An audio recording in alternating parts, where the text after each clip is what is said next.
This is the circuit diagram for switching voltage regulator.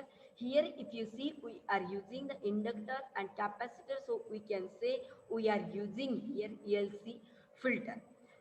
At the comparator circuit, if you see, we are using the amplifier, because by using the switching voltage regulator, we are supposed to make the switch on and off, and we will get the constant amount of voltage at the output, at the load. So here we are using LC filter in the switching voltage regulator circuit.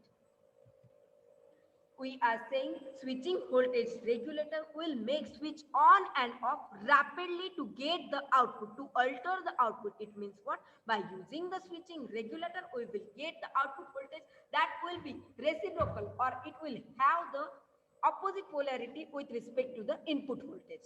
And this is the disadvantages for the linear voltage regulator, because by using the linear voltage regulator we will not get opposite polarity output voltage. And if you see here, we are using the control oscillator, so it will also charge the storage component, because here we are using the LC filter, and we know capacitor can store some amount of charges, and when it will go to the discharge, at that time these charges will work. Also if you see, we are using inductor also in the LC filter in the switching voltage regulator, and we are aware about the inductor can store electric field, electromagnetic field. So we can say here it will require control oscillator, and it will also charges the store component. It is more difficult to filter out that noise, because switching voltage